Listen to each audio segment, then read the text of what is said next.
entonces dan el teléfono de él. Ok, ¿y cuándo lo voy a visitar? Su hija lo visita más a menudo. Porque ahí los otros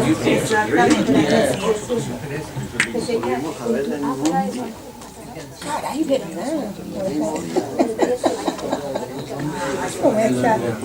Me vine un poquito mal que llegué a supuestamente estaba. No, si ya tomé chocolate, tomé café también. Sí que venía muy estresada por el tráfico, pensando que era muy tarde, pero llegué con las 6:10. No, ya está empezando. No, que la gente está saliendo del trabajo.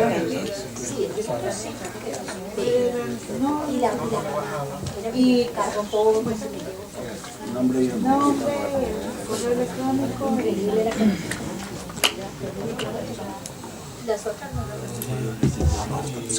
Antonio, ¿tú estás con Marcha Patriótica o con Congreso de los Pueblos?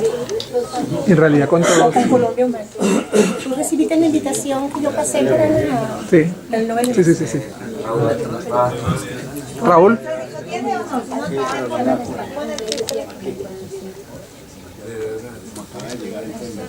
Raúl. Y después pasas a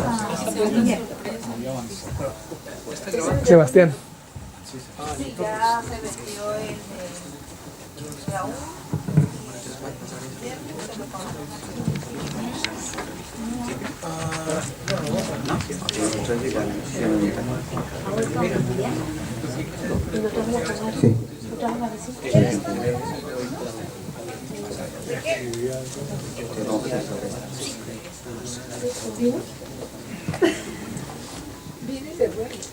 Bueno, muy buenas noches para todos y todas. Yo pienso que ya estamos listos para comenzar.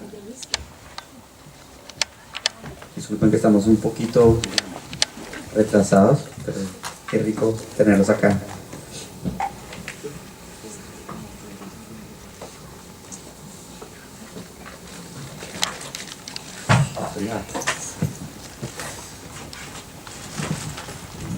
Bueno, queremos darles la bienvenida a todos y agradecerles por estar aquí en este conversatorio. Como todos saben, pues el tema que se va a tratar es paz en los territorios, una crisis democrática y de derechos humanos que afronta el continente, ¿no? Pues partiendo desde un análisis crítico sobre el modelo extractivista autoritario, Gilberto, bienvenido, y Geroy, bienvenidos, nos brindarán pautas claves sobre la fragilidad del proceso de paz, la reconfiguración de la ultraderecha en el continente y la respuesta del movimiento social y sindical para afrontar y transformar esta coyuntura hacia la construcción de paz en los territorios. Gracias por acompañarnos en este ejercicio de solidaridad internacional. Les damos las gracias a Marcha Patriótica, Colectivo AGI, en especial por el diseño del volante, War on Want, a United Union, y les damos nuestras infinitas gracias a Gilberto y a Geroy por acompañarnos. Gilberto Torres es exdirigente sindical de la Unión Sindical Obrera USO. Fue secuestrado por paramilitares en febrero del 2002. Solo fue liberado después de que los trabajadores se movilizaron hacia una huelga petrolera nacional, con el respaldo de Solidaridad Internacional, incluyendo el Reino Unido. Gilberto argumenta que su secuestro fue ordenado por Ocensa, propiedad de un consorcio de empresas que incluía la empresa británica BP. Su caso llegó a los más altos estratos judiciales británicos, sin justicia, pero se ha convertido en una lucha emblemática contra la impunidad corporativa. Ahora es residente en Venezuela y desde allá sigue activo en el Congreso de los Pueblos Internacional, el Partido de Unidad Popular y la Asociación Civil Latinoamericana de Migrantes. Geroy es periodista e investigador. Ha estudiado a profundidad temas relacionados con el conflicto colombiano desde 1995, cuando viajó por primera vez a Colombia para trabajar con el Comité de Derechos Humanos del Noreste de Antioquia, que fue posteriormente eliminado en operaciones combinadas del ejército colombiano y grupos paramilitares. Se instaló en el país en el 2005 y desde entonces ha trabajado extensivamente con organizaciones de base y algunos grupos progresistas de derechos humanos. Ha publicado varios libros sobre el conflicto y el desarrollo en Colombia, criticando de manera controversial los proyectos de las ONGs para promover los cultivos de palma entre los campesinos de Colombia. Su publicación más reciente revisó el ataque del ELN al oleoducto en Machuca y las 84 muertes causadas por la explosión. Actualmente está trabajando en un libro sobre los impactos ambientales y sociales de los megaproyectos en el noreste del país con el equipo jurídico Pueblos. Bueno, entonces les damos la bienvenida. También quería decirles, si necesitan los baños, están aquí, a este lado, a la izquierda. Las salidas de emergencia están allí. Y bueno, empezamos. Vamos a tener una agenda de 2 horas. Empezamos 6:30, bueno, un poquito más tardecito, y terminamos a las 8. Necesitamos, pues, desocupar el lugar lo más pronto posible. Vamos a primero hablar Gilberto, después Jeroy, y después vamos a pasar a una sesión de preguntas para ustedes, ¿no? Por favor, tratar de ser lo más concisos posibles. Y posteriormente, pues, se iniciará un diálogo. Y posteriormente la despedida. Queremos de despedida poner un disco. No sé si ustedes tienen una sugerencia de un disco que quieran oír al final, que haga alusión como a este momento en el que estamos. Entonces, bueno, eso es todo y comenzamos.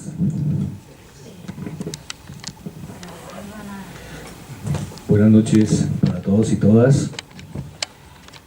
Para mí es un placer volver a estar aquí en Reino Unido, primero porque tengo grandes amigos, tengo gente que conoció de mí cuando Gilberto Torres estaba metido en un hueco en la selva colombiana, encadenado, amordazado y torturado, y que sin esa solidaridad, ese hermanamiento que me brindaron en su momento, seguramente hoy no estuviera acompañándolos.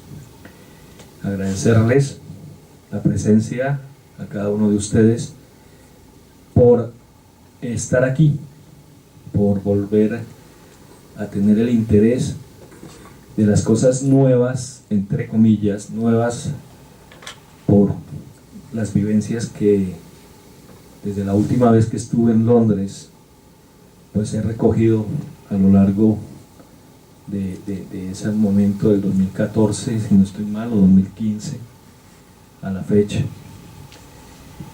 Efectivamente, como lo decía la compañera en la presentación, prácticamente exagera, porque realmente no alcanzó hasta allá. Muchas gracias por esa presentación a mi persona. Gilberto Torres, desde que sale al exilio, ha venido trabajando por los derechos humanos, ha venido sensibilizando, se ha venido articulando con organizaciones sociales en los países donde de una u otra forma me han acogido. Después de Europa, en el 2013, pasé a República Dominicana y Haití. Trabajé como asesor en derechos humanos del Comité Dominicano de los Derechos Humanos, y tuvimos también trabajos de formación y de regularización con la comunidad haitiana, que para esos momentos pues habían abierto una ley de regularización simplemente con el afán de rendirle pleitesía a las Naciones Unidas y al imperio, que exigía que se regularizara a todas las migraciones. Entonces, que en materia de derechos humanos pues era una realidad que la migración tuviera las mismas garantías, los mismos derechos que los connacionales de los países.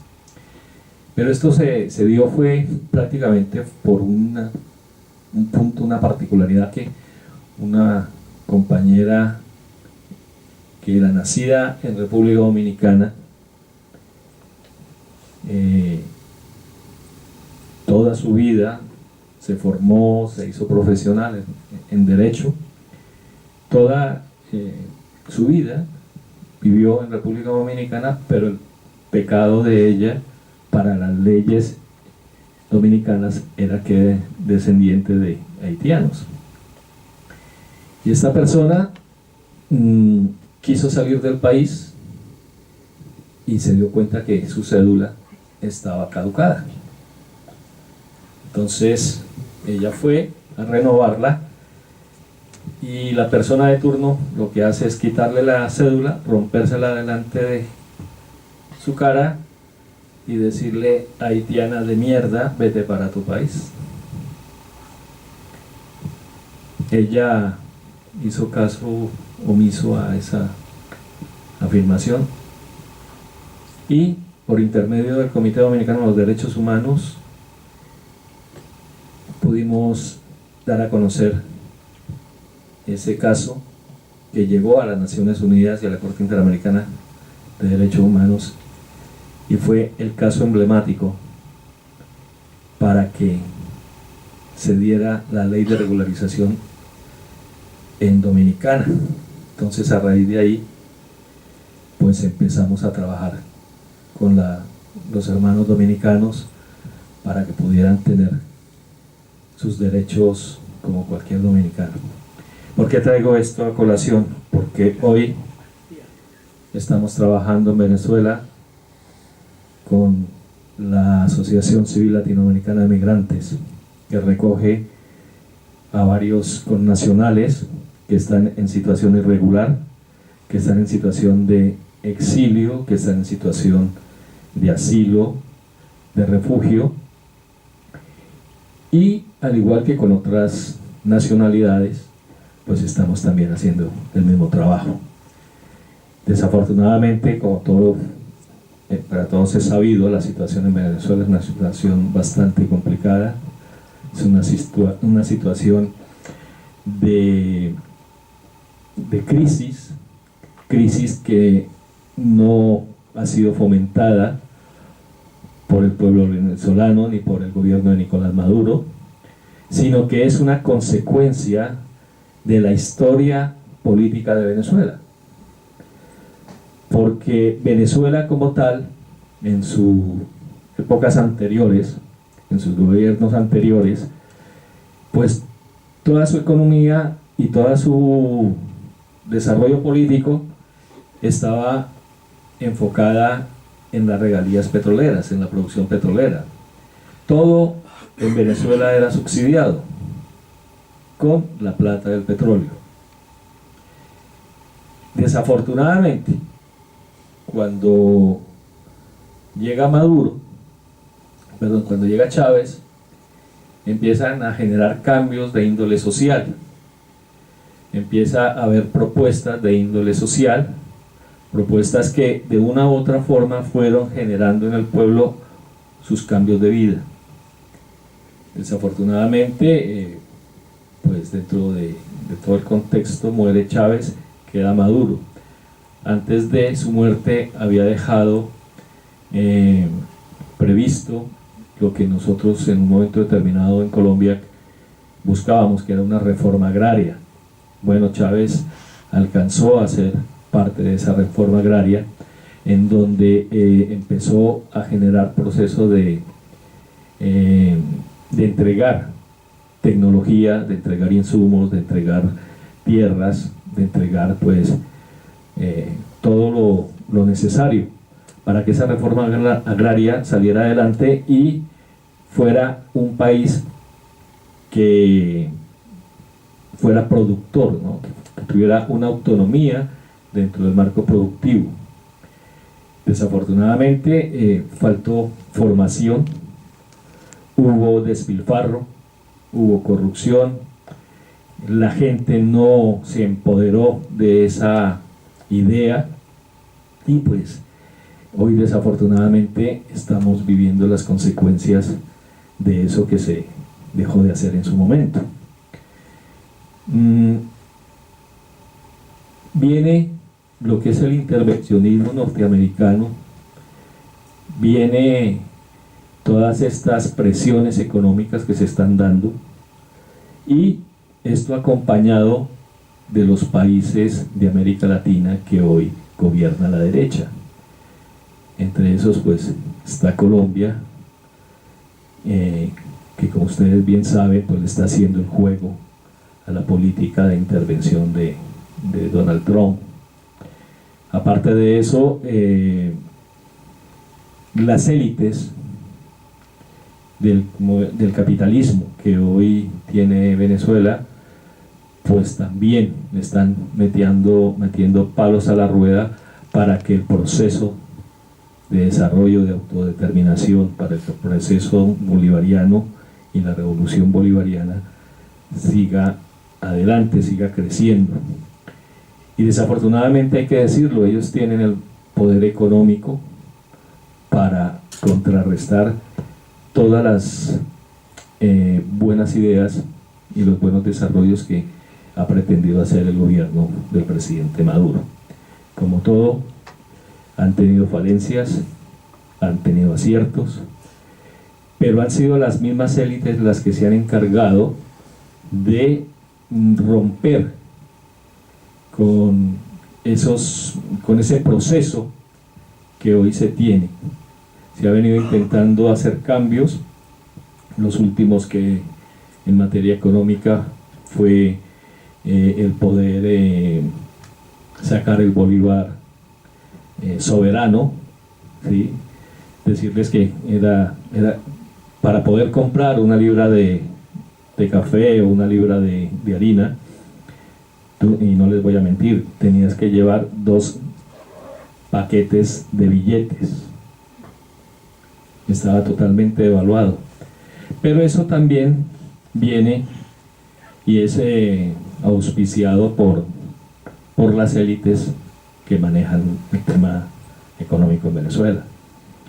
Casos como que en frontera colombo-venezolana hubiera personajes que hacían con los billetes que todavía en su momento tenían valor adquisitivo en Venezuela, que tenían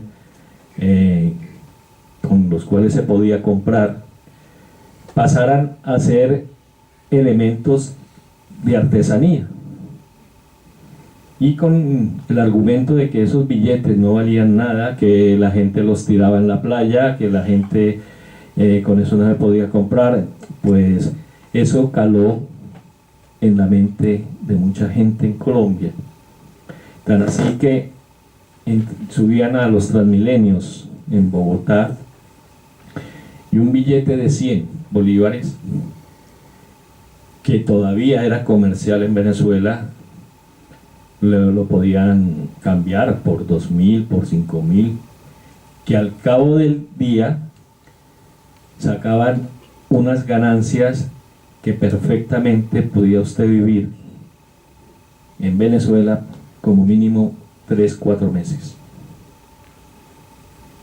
Entonces todo eso era una política de las élites que pagaban a gente para que se llevaran las pacas de dinero, hicieran negocio y les pagaban un salario a sus familias en Venezuela. Era un testaferrato con los billetes. Eso se acaba a raíz de el cambio de moneda, pero hábilmente, desafortunadamente, las élites, la gente que maneja la parte económica, pues empieza también a hacer la guerra interna. Entonces, había dinero en las calles, había efectivo en las calles para poder comprar, pero estos desadaptados lo que hacían era que escondían las mercancías en sus bodegas o en su defecto las exportaban. Yo llegué a comprar comida en Cúcuta harina, productos que de pronto no se conseguían al interior de Venezuela. Llegué a comprar allí en Cúcuta, en los almacenes como El Éxito, como estos de cadenas ahora baratas, el Uno, y bueno, comida venezolana para llevarla para Venezuela, porque salía mucho más barato. Entonces es imposible que una política de Estado que quiere cambiar lo que tradicionalmente venía, pues es complicado cuando son sus propias gentes los que hacen lo que le hacen la guerra, aparte de la guerra externa que todo el mundo conoce. Desde la Asociación Civil Latinoamericana de Migrantes hemos generado un proceso de autodeterminación y de autoproducción. Para ello, los conocimientos de nuestra gente, de esa colombianidad que hoy ha hecho presencia y que hace presencia y que está trabajando por el proceso revolucionario, hemos generado procesos productivos y tenemos un proceso de desarrollo en lácteos, con quesos, en verduras, en frutas, en café, y esto ha servido para también poder distribuir de forma directa nuestros productos. Evidentemente esto también nos ha generado algunos problemas con estas élites que no quieren permitir que sectores sociales que hacen presencia y que viven en Venezuela pues ayuden al proceso bolivariano. Hoy tenemos militares ya en frontera, tenemos, ustedes han sabido que ha habido un desembarco en La Guajira. Esto ya le da otro matiz. Hay una tensa calma en este momento en Venezuela porque se habla evidentemente de una guerra y ya sabemos hasta dónde son capaces los gobiernos del norte para apoderarse y expoliar los recursos naturales. No podemos olvidarnos de la guerra en Irak, de Siria, y hoy está Venezuela que ha sido y que no han podido entrar por la resistencia de su pueblo, por el trabajo, por el desarrollo que de una u otra forma la gente le ha metido, como dicen ellos, le ha metido los ovarios o los huevos para sacar y defender el proceso. Es preocupante la situación, pero la gente está por resistir, por defender, por tener ese empoderamiento que si en un momento no lo tuvieron antes de que sucediera toda esta crisis, hoy ya han venido aprendiendo que si no tienen autodeterminación, si no tienen un proceso de desarrollo autosostenible, pues poco o mucho vamos a hacer. Desde aquí, pedirle a todos y cada uno de ustedes, a sus organizaciones, la solidaridad no solamente con el proceso bolivariano, sino con todo el pueblo venezolano y con los pueblos que hoy hacemos presencia en Venezuela. Decirles que después de 17 años de exilio, el 13 de diciembre del 2018, el gobierno de Nicolás Maduro me concedió el refugio político como exiliado, víctima de la violencia de Estado colombiana. Si eso lo hace un país que está viviendo una situación como la que se está viviendo hoy en Venezuela, es porque hay un proceso cambiante, es porque hay un proceso de desarrollo, y no solamente fue a mí, fuimos 352 personas, y hoy hemos venido trabajando con la Cancillería con la Defensoría del Pueblo, con el SAIME, para seguir en ese proceso de regularización, no solamente de la colombianidad que no está representado, que no se siente representada en otras organizaciones. Hoy estamos trabajando para que sean otras nacionalidades las que también tengan esa posibilidad de tener una regularización y que se le sigan respetando los derechos fundamentales y los derechos humanos que hoy gozan cualquier ciudadano venezolano. Hay crisis, pero créanme, compañeros y compañeras, amigos y amigas, que esta crisis no ha sido ni por culpa de Maduro, ni por culpa de Chávez, ni por culpa del pueblo venezolano, que en muchas ocasiones es tildado de vago, de perezoso. No. Ha sido consecuencia de los malos gobiernos, ha sido consecuencia de esas dádivas que tenían la derecha venezolana con estos mandatarios. Hoy se preguntarán, ¿y dónde está la plata del petróleo, las regalías? Hoy están y reposan en los grandes consorcios multinacionales en Miami. Ya no es un Carlos Andrés Pérez, no, pero puede ser su nieto, puede ser su sobrino. Son las mismas familias que gobernaron Venezuela en su época, las que hoy tienen y se han robado el dinero que pertenece al pueblo venezolano.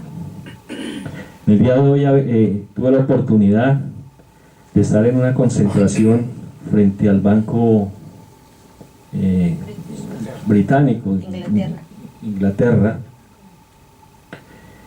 y es digno ver esa solidaridad y esa exigencia de la gente, de las organizaciones, de los hermanos y hermanas que estuvimos hoy ahí aguantando algo de frío, pero gritando y exigiéndole al gobierno británico, al banco, al Fondo Monetario Internacional, que devuelva lo que no les pertenece.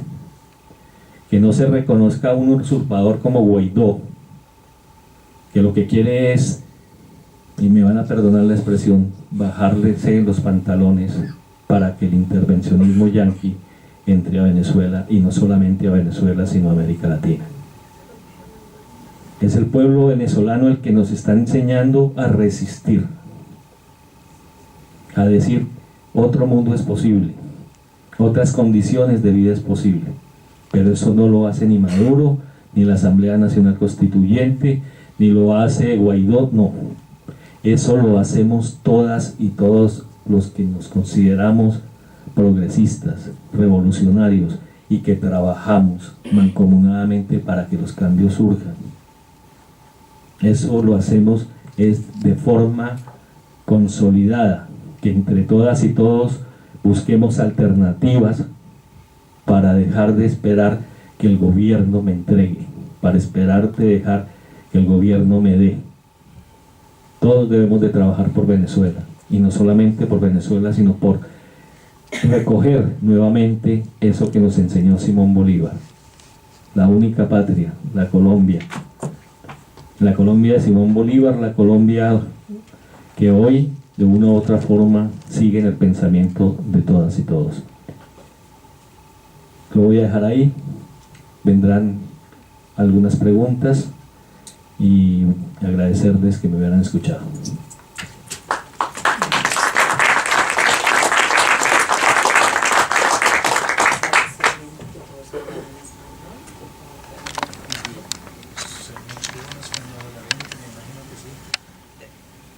Me dicen que pregunte si alguien, si todos hablan español.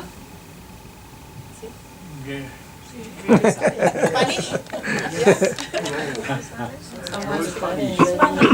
¿O entienden Spanish? Spanish. Yes, Spanish. Spanish. No problem. Okay. Bueno, buenas noches. Lo que me han pedido hablar un poquito ya del tema de la paz, los territorios, y eso, pues como ustedes ya saben, el proceso de paz con el ELN ya efectivamente ya terminó. Hasta el último que supe saliendo de Colombia que los delegados seguían en Cuba, que no pudieron cumplir con los protocolos que les obligaba a salir antes del 2 de febrero y que ellos estaban todavía a la espera de una delegación del gobierno de Duque. Efectivamente ese proceso murió. El hecho que ustedes ya conocen del atentado contra la Escuela General de Santander es el hecho que el gobierno de Duque agarra como la razón, la motivación, la excusa para levantar de la mesa de los diálogos. Es algo que de hecho que se ve venir, independientemente del atentado. Cuando ocurre el atentado, empiezan todos los debates frente a la naturaleza del acto. Si es un acto de guerra, si es un acto acorde al DIH, a las reglas de la guerra, etcétera, etcétera. Y el comunicador de ELN dedica una buena parte, de hecho, justificando el acto en términos del marco jurídico internacional. Sin embargo, de hecho, no fueron ellos que comenzaron ese debate. Quien comenzó el debate, y es obvio cuando uno lee el comunicado, estaban respondiendo a la entrevista que dio el ex comandante de ELN, Felipe Torres, hoy día que utiliza su nombre real, Carlos Arturo Balandia. Él dio una entrevista a Yamit Amad, básicamente diciendo que era un crimen de guerra, que era una escuela, el mismo policía, que era algo parecido a un atentado dentro de la Universidad Nacional, como si alguien hubiese puesto una bomba en la Universidad Nacional. Estaban comparando las dos cosas. Ya no comparando las policías y los militares con guerrilleros en combate, sino comparándolo con civiles estudiando. A las víctimas del atentado, poco les importa si sus seres queridos murieron o quedaron heridos dentro de un acto de guerra o un acto acorde al DIH, etcétera, etcétera. Eso es un punto, realmente es un punto menor. Salvo que las respuestas en ese debate de varias personas de influencia, periodistas académicos, Carlos Medina Gallego, un man que en un tiempo todos aquí nosotros habíamos leído sus artículos y sus libros y todo, ¿sí? Víctor Correa Lugo, varias ONGs, el académico de Derecho, Cayambos, que hoy día en Colombia cuando uno escribe un texto de Derecho Internacional, el man es casi de cita obligatoria. Toda esa gente salieron con unas valoraciones frente al atentado, para que decir, no tanto el atentado, porque a los familiares, si alguien sale y dice, no, que mire que tu papá murió en un acto de guerra completamente justificado en los marcos del DIA, y dice, sí, pero mi papá murió. Eso, pero para el debate político, ellos cuando empiezan a decir no, que ese acto no es un acto acorde al DIH y esas cosas, no están realmente intentando descalificar el atentado, sino cambiar el discurso frente al conflicto. Porque cuando uno lee los artículos, y Víctor Correa Lugo, por ejemplo, pone como título de su artículo, ELN hace trizas a la paz. Que esa fue la consigna de los revistas. Que vamos a hacer trizas a la paz. El título no es fortuito. De hecho, ese man se caracteriza por sus constantes viajes a Quito y luego a La Habana y algunos que otros al monte para hablar con los comandantes de ELN y luego regresar a la ciudad de Bogotá donde escribía artículos denunciándolos a diestra y siniestra. Porque es lo que están diciendo, que en Colombia no hay conflicto armado. Uno lee el artículo de Cayambos, básicamente dice que no hay conflicto armado en Colombia, es un conflicto de baja intensidad y que la policía colombiana es una policía, una fuerza civil. Es como el estereotípico Bobby de Inglaterra de los años 50 que está ahí en la esquina en el barrio, en el pueblito, ¿sí? Eso es la imagen que quería dar, que no es una fuerza que participa en la guerra. Es importante, porque con eso de que no hay conflicto, o en el caso de Correa Lugo, que la barbaridad del atentado justifica cualquier acción del Estado. ¿Sí? Y Medina Gallego sale con cosas muy parecidas también y con un lenguaje también muy parecido. Es decir, que aquí hay unos violentos que no quieren la paz. Y por eso, como no quieren la paz, nosotros levantamos de la mesa. O sea, de hecho, realmente no estamos hablando del dolor de los que murieron o los que quedaron heridos. Estamos hablando de la cuestión de que el conflicto en Colombia existe o no existe y cuáles son sus características. Y lo primero que ellos hacen es negar que hay conflicto. Como en los viejos tiempos revistas, no existía conflicto armado. Para ellos era todo un problema de orden público, interno, y un problema de terrorismo, que tiene otras connotaciones a nivel internacional y también tiene otras connotaciones a la hora de entablar unas negociaciones. Pero realmente el proceso con el ELN no iba a ningún lado. Y desde hace muchos años. De hecho, no iba a ningún lado desde antes de comenzar las negociaciones. No iba a ningún lado desde febrero de 1996. Cuando el ELN hace público por primera vez la convocatoria de lo que ellos denominaban la Convención Nacional. ¿Sí? Luego lo resucitan en el 98, hay los acercamientos con Pastrana, proponen una zona de despeje, igual que la zona de despeje de las FARC, donde se podría celebrar una convención. El gobierno dijo que no. Las FARC también en su momento dijeron que no, que ellos no iban a respetar una zona despejada en el sur de Bolívar y Yondó, porque ellos tenían frentes ya en esa zona y que no iban a respetar ningún despeje ni ningún cese de fuego en esa zona. Y cuando empieza este proceso de nuevo, el gran escollo es la cuestión de la participación. No es más. Ahí están ellos con sus diálogos congelados porque tienen una propuesta de participación que el gobierno no quería. Por ejemplo, cuando los comandantes de ELN, Silvana Guerrero y Consuelo Tapias, vinieron a Colombia para reunirse con las organizaciones de sociedad civil, las mandaron para un pueblito en Cundinamarca. La propuesta era que hagan el evento en Bogotá. El gobierno dijo que no.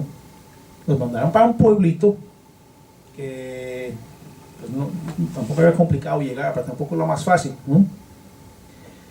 Los mandaron para un pueblito y prohibieron a los comandantes viajar a cualquier otra parte. Porque nosotros de hecho queríamos que fueran a la ciudad de Medellín, uno de ellos para el marco del libro que tengo ya, hay que hacer un poquito de publicidad, para el libro de Machuca, porque el delegado de paz, Eduardo Martínez, se enfermó y no pudo cumplir con la cita de reunirse con las víctimas del atentado de Machuca, y pedimos a ellas que una de las dos viniera y el gobierno no les dejaba ni salir de ese pueblito. No había realmente una voluntad de facilitar ese diálogo entre ellos y la sociedad civil.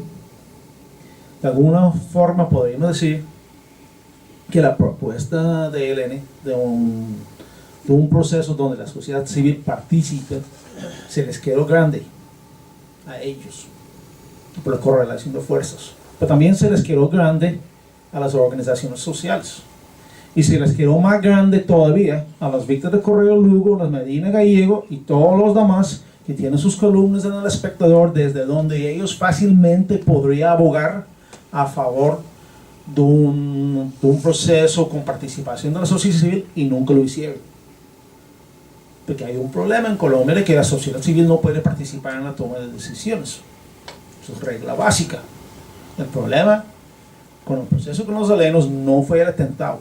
En algún momento, y uno puede estar, podemos discutir si fue un papayazo, etcétera, etcétera, que dieron la oportunidad al gobierno de levantarse de la mesa. Eso no tiene la importancia. En algún momento algo iba a pasar mal, porque estaban todavía en conflicto, todavía había combates, ¿sí? Algo iba a pasar mal. Y con ese hecho se levanta el gobierno. Un combate perfectamente, indiscutiblemente, acorde a las reglas de la guerra, y una bala perdida, quién sabe de cuál de los dos lados mata a un niño en la escuela y ahí se levantan también. O sea, las posibilidades de medio de un conflicto para un hecho que diera excusa al gobierno de levantarse de la mesa siempre estaba allí, siempre. Pero el problema no es el hecho violento, sino la respuesta de las organizaciones. Entonces, en vez de exigir que haya un proceso de participación, dicen, no, pues que levantemos. Y esos intelectuales de izquierda y algunos ONGs nunca dijeron nada. Claro, tenemos que tener claro también qué es lo que entendemos por participación. Porque en el proceso de con las FARC había una modalidad de participación, pero eso es que uno manda las propuestas a la página web, uno entraba a la página web y había un formulario para subir las propuestas y llegaban.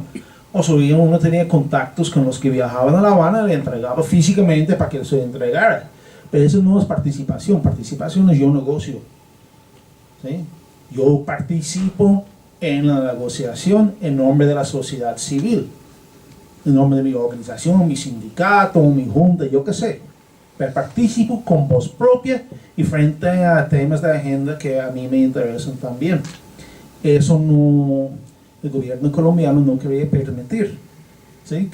Porque si no participamos y negociamos, o si lo delegamos, por ejemplo, a otros, que siempre ha sido el problema en los procesos de paz, que el gobierno quiere una cosa que negociemos con el grupo armado y chao, y hacemos un arreglo, y la sociedad civil sigue sin participar.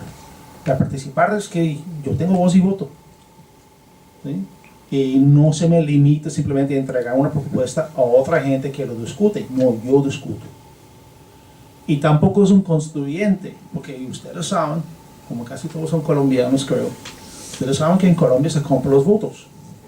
Y si se compra el voto para la presidencia, se compra el voto para el constituyente. Pues ya de pronto no un tamal, sino 2 tamales y 100,000 pesos. Listo, la inflación porque es más importante. Pero lo compramos. Pero si participamos como organizaciones de la sociedad civil, ya la compra del voto no juega. Y eso es lo que el gobierno no quería. Y eso, por ejemplo, lo vemos frente a los proyectos, por ejemplo, mineros energéticos, no se discute. Las consultas populares, el gobierno los desconoce. Las consultas previas en el marco del convenio 169 del OIT para las comunidades indígenas y negras, el gobierno siempre ha dicho y ha argumentado ante la ONU que esas consultas son interesantes pero no son vinculantes. Lo dice cada año que van al Comité de Derechos Económicos, Sociales y Culturales, cuando defienden su récord en la materia, dicen, no, pues la OIT, su convenio no es vinculante.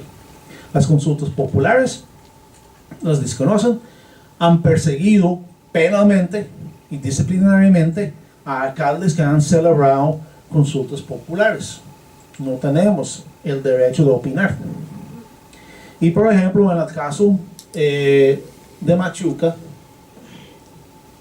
que cuando ocurrió lo de Machuca, todo el mundo abandonó ese pueblo. Y digo todo el mundo, las organizaciones de derechos humanos también. Nadie, a diferencia de Mojayá, donde muchas organizaciones rodearon a la comunidad de Machuca, nadie rodeó a la gente de Machuca. Esa comunidad, cuando se puso el oleoducto que iba a pasar para allá, no se les consultó. Y nadie le preguntó, ¿quieren el oleoducto que pase por aquí? Si la comunidad se hubiese opuesto al pase del oleoducto, le habrían tildado de guerrilleros. De hecho, si la comunidad se hubiese puesto al pase de ese oleoducto, más de un muerto habría puesto el ejército de los paramilitares, ¿sí?, entre la comunidad. Porque simplemente ese derecho de ser consultado no existe. Y lo vemos muy claramente en todos los proyectos mineros energéticos, los que han habido y los que vienen en camino, y los intentos del gobierno de desconocer la voz de la comunidad. Así que la situación en que estamos ahorita, no sé, bueno, yo personalmente, pues yo no sé por dónde van a salir, porque ALN parece que la cuestión de la participación sigue siendo muy importante para ellos. Y si el gobierno no quiere ceder en ese punto de la participación, pues ¿para dónde vamos a ir? Las mismas voces que les denunciaron por el atentado, y es perfectamente legítimo denunciar el atentado. Si tú eres pacifista, tienes todo el derecho. Todo el derecho. Pero si tú no eres pacifista, no tanto. Porque entre los que les denuncian a ellos, hay gente que han justificado o han guardado silencio frente a otros hechos en el país, peores y con más muertos, donde jamás han opinado. ¿Sí? Que, por ejemplo, uno de los otros hechos fue lo del secuestro de Odin Sánchez. Y todo el mundo denunciando a ELN por el secuestro de Odin Sánchez. Odin Sánchez era un criminal que debía 6.000 millones de pesos al fondo de víctimas. Todo el mundo denunciándolos. Yo me acuerdo, y en un artículo mío lo dije, yo me acuerdo del cabo Norberto. Cabo Norberto era un policía que estaba en manos de las FARC, cuyo hijo estaba muriendo de cáncer. El hijo escribe una carta pidiendo ver a su papá antes de morir. Y las FARC negaron ese deseo del niño. A mí particularmente, en mi caso, eso fue una barbaridad para mí. Que les costaba en ese momento que tenían centenares de policías y soldados soltar uno para ver a un hijo muriendo. Todos los que los han denunciado a él en el marco de este proceso guardaron silencio frente a ese hecho. Todos. Y muchos de ellos, cuando el M-19 toma la embajada de Santo Domingo, todavía hoy en día en Bogotá, con algún cafecito, algún traguito de roncito por medio, se ríen del buen operativo militar que hizo el M-19, pero sigue siendo secuestro. Sigue siendo secuestro. Pues bueno, si estás en contra del secuestro, bien puedes, pero si estás en contra de algunos y no de otros, cállense, por favor. ¿Sí? Era la postura mía frente a estas cosas. Pasa lo mismo entonces con los atentados. ¿Sí? Que hay una manipulación y gente opinando, como los Víctor Correa Lugo, la Medina Gallegos del mundo, frente a hechos violentos cuando no han opinado de la misma forma frente a otros. Y ignorando, teniendo esa vocería que tienen en El Espectador y en El Tiempo y otros periódicos y otras revistas, de poder decir, bueno, el problema aquí, desde el principio con el proceso con ELN, ha sido la cuestión de la participación de la sociedad civil y no más. No es una cuestión de cuántos cadetes morían en el atentado, no es la cuestión del secuestro de un criminal como Odin Sánchez, que de hecho a mí me sorprende porque él nunca le preguntó al Estado, listo, le entregamos. ¿A cuál fiscal le entregamos a este man? Tiene una deuda de 6.000 millones con las víctimas. ¿Dónde le entregamos para que lo paguen?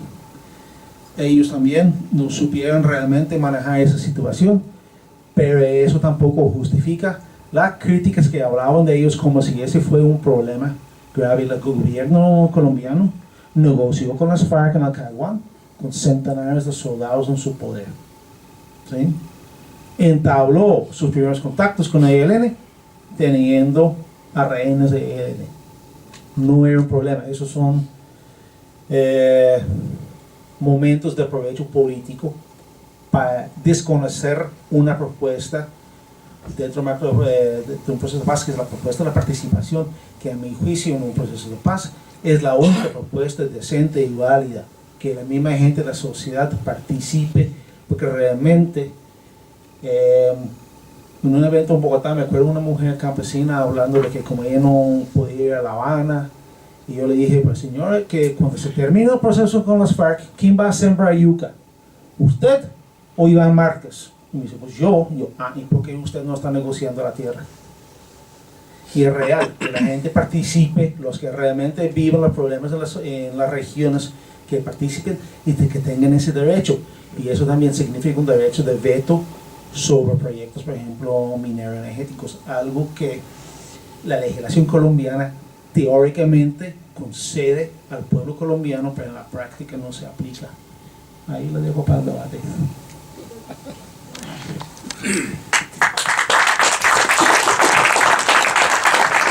Muchas gracias. Ahora sí pasamos a la sesión de preguntas. Si alguno tiene alguna pregunta, puede poner la mano y comenzamos con la sesión de preguntas. ¿Cómo vamos a hacer?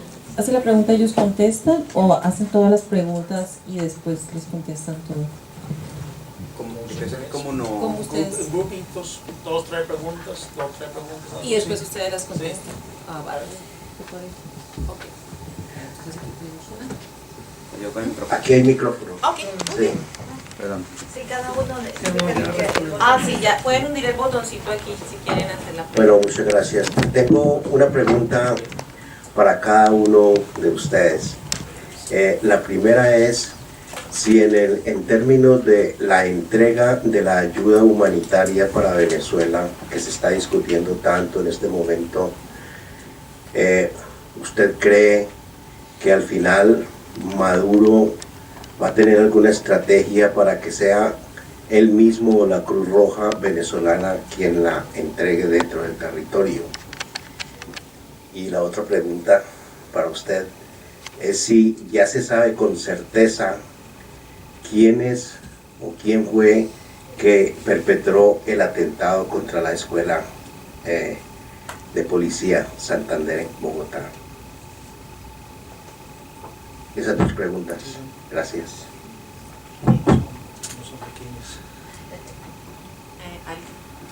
¿Alguien más tiene otra pregunta? Sí.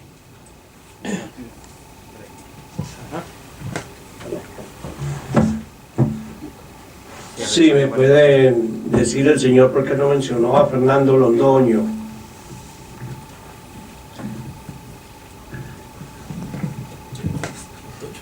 ¿Sabe quién es Fernando Londoño? Creo que estamos hablando del mismo man, pero ¿cuál es el punto? ¿Por qué no lo mencionó siendo uno de los más provocadores que escribe, que habla y todo? No es de izquierdas. No es de izquierda. No es de izquierdas. Ah, ya. Es que esos otros manes que menciono gozan de una buena fama entre todos ustedes y en Colombia y internacionalmente. Por eso mencioné a ellos concretamente. Los periodistas de la derecha, eso es lo que uno espera de ellos. Pues, Víctor Correo Lugo tomaba tinto con los comandantes de ELN cada 2 semanas. Por eso hablaba de él, ¿sí? Iba para el monte para hablar, de entrevistar a Gavino y Antonio García, y bajaba y hablaba de ellos, y hablaba de los procesos de paz. Por eso que mencioné a ellos y no a derechistas como Londoño, ¿sí? Gracias. Sí. Qué pena con el lenguaje. Ahí van ya 2 preguntas. Hacemos la última y ya. ¿Hay que seguir? Andrei, entonces. Gracias. Gracias, Gerard, por la presentación y gracias, Guillermo. Un gusto poder escucharlo. Yo también tengo 2 preguntas. Una para Guillermo, un poco... Gilberto, perdón. Gilberto, sobre... también va en la línea de la ayuda humanitaria. Sería muy importante ver el análisis que usted hace sobre, por ejemplo, la postura de USAID frente a la distribución de esta ayuda humanitaria. ¿Qué implicaciones tiene las decisiones que ha tomado el gobierno de los Estados Unidos y la decisión que ha tomado las Naciones Unidas como para tratar de evitar seguir esa misma línea? ¿Cómo comprendemos eso, digamos, en el caso de Venezuela?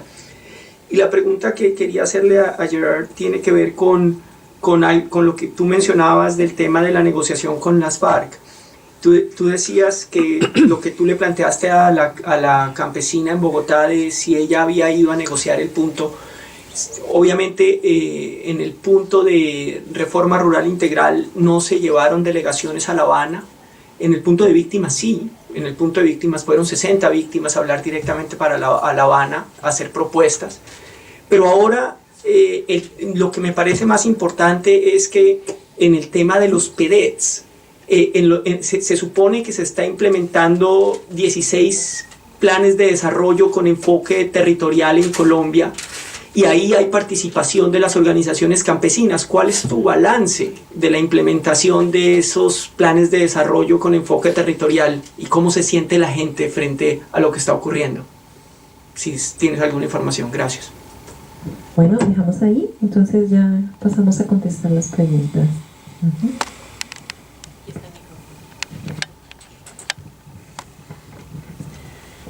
Bueno, para la primera pregunta sobre el tema de la ayuda humanitaria, aquí no se trata de seguir en la misma dinámica.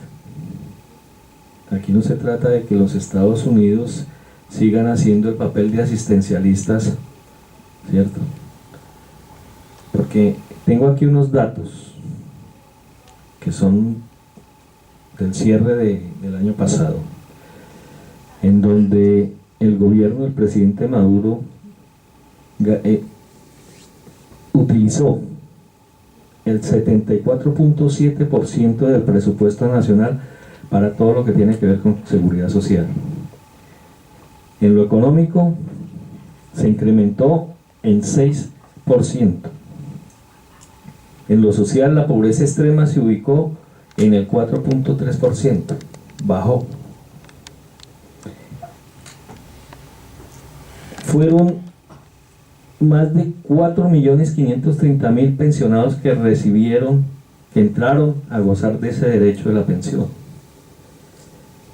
Se repartieron alrededor de 114 millones de CLAT, que es a esas personas que realmente no tienen el poder adquisitivo para acceder a un mercado, comprar un mercado. El gobierno en su programa estableció esa ayuda humanitaria, ¿sí? Para las personas, escuchen bien, las personas que no tienen cómo poder acceder ni siquiera a un pan. Entonces eso de la ayuda humanitaria que plantea los Estados Unidos, y donde de una forma provocativa le pone la bandera de los Estados Unidos a esa ayuda humanitaria, eso es ofensivo, ¿sí? Entonces la ayuda humanitaria no es permitir que los Estados Unidos vengan a regalarnos. Nosotros mismos estamos demostrando que podemos tener autoabastecimiento. Estamos demostrando que somos autónomos y que podemos salir adelante.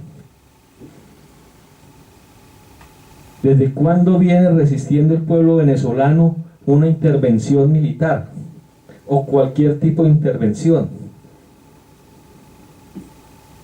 Los medios de comunicación se jactan en decir que hay un éxodo masivo de venezolanos en el mundo. Lo que no dicen es que a las 6 de la mañana abren la frontera, pasan los ciudadanos venezolanos que trabajan, estudian en Cúcuta, que van y hacen mercado, regresan a las 5 o 6 de la tarde. Más aún, no dicen que los que pasan son colombo venezolanos, no, es ciudadanos venezolanos que están saliendo masivamente. Hay autobuses de la Guardia Venezolana y de la Guardia Colombiana que transportan los niños de Colombia a Venezuela y de Venezuela a Colombia en horarios, porque hacen parte de los procesos educativos en Cúcuta. Eso no lo dicen los medios de comunicación, compañeros y compañeras. A ellos lo que les interesa es la noticia amarillista. Entonces, hoy nosotros no necesitamos la solidaridad en comida o en dádivas. Hoy necesitamos la solidaridad en hermanamiento, en reprochar, en decir, no señor, son autónomos. O nosotros dejaríamos entrar al vecino a que nos critique nuestra casa, a que nos ponga el jarrón en otro sitio donde nosotros nos gusta tenerlo. Nosotros somos autónomos, tenemos autodeterminación, somos un proceso que fue elegido electoralmente dentro del marco de la se fue el término, de la democracia. Y nadie está obligado ni tiene el derecho a criticar, ni mucho menos a intentar expropiar a la fuerza lo que no les corresponde. No queremos ser otro Irak, no queremos ser otra Siria. El tema es aquí pensar que no es solamente un país, el tema es que es de ahí América Latina en todo su conjunto. No es difícil pensar que hoy Colombia, uniéndose a la OTAN, le está abriendo las puertas a que haya un intervencionismo no solamente para Venezuela, sino para la región del sur del globo. Entonces, en esa parte, compañeros, la ayuda no es que nos den o que vengan aquí a sacar banderitas humanitarias de buena fe, y aquí tenemos.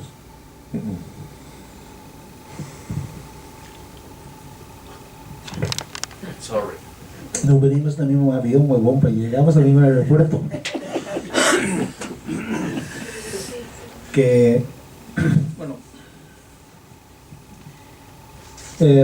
primer frente al atentado de la escuela. El Frente Urbano de ELN sacó un comunicado diciendo que fueron ellos. Pablo Beltrán, en una entrevista, dijo que sí también. Una entrevista grabada de video. Él dijo que sí. Sin embargo, yo entiendo, o creo que entender, la razón de la pregunta. Y aún así, si ELN dice que fueron integrantes de su organización que hicieron el atentado, hay muchas dudas frente a cómo ocurrió el atentado. A los cadetes que mueven, que no están encima de la bomba, y algunos están adentro de edificios, ¿sí? Todavía estaban identificando cadáveres a los 4 o 5 días del atentado. El supuesto autor material lo tienen plenamente identificado en 3 o 4 horas. Es un primer punto problemático. El video que sacan públicamente, unos periodistas franceses hicieron un cálculo, midiendo la distancia y el lapso de segundos entre donde aparece la primera imagen y las demás imágenes, y calculan que para hacer ese recorrido en ese tiempo tendría que ir a 360 kilómetros por hora, teniendo en cuenta que Juan Pablo Montoya tiene el récord mundial de 372 kilómetros por hora en Fórmula 1. ELN no tiene conductores de ese estilo que se peleó. Y además mucho, ¿sí? Es que este man se equivocó de carrera, tenía que haberse hecho Juan Pablo, aquí estoy, ¿sí?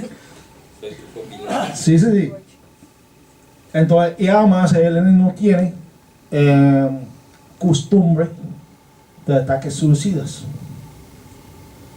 La familia del supuesto autor material no aparece en ningún lado. El supuesto tipo de barrio en Egipto que dijo que nos toca encarretarnos, que resulta que es como una broma que Amana está haciendo con alguien cuyo celular está intervenido, tampoco sabemos quién es esa persona. Entonces hay un montón de cosas frente al atentado, porque salen con una versión primero de que entró por la fuerza cuando se obvio que no.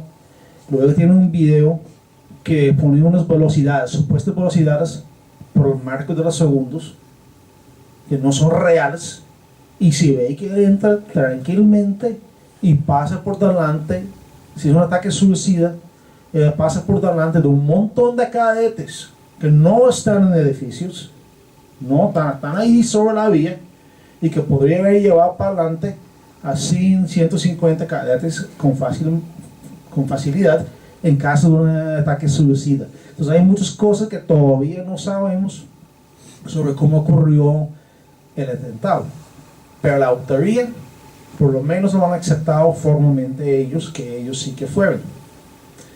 A mí me parece, mirándolo desde fuera, que podría ser que el ELN lo hizo, pero es un atentado permitido, que el mismo Estado, los organismos de inteligencia decidieron permitir que ese atentado procediera, y hay antecedentes para esa clase de cosas, no solo en Colombia, en todo el mundo, ¿sí?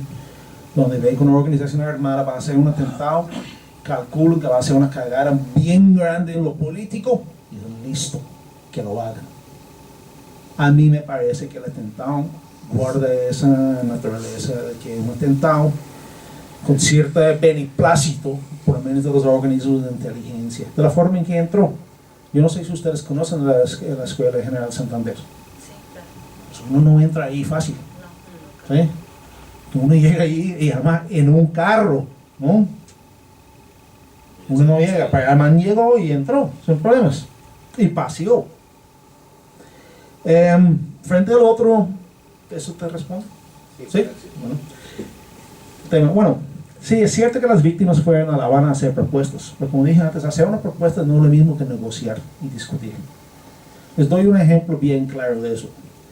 Las madres de Soacha fueron a la JEP y dijeron: nosotros no somos víctimas del conflicto armado, somos víctimas del Estado colombiano. Porque si uno lo piensa, sus hijos mueren fuera de combate, mueren por fuera de hostilidades. ¿Sí?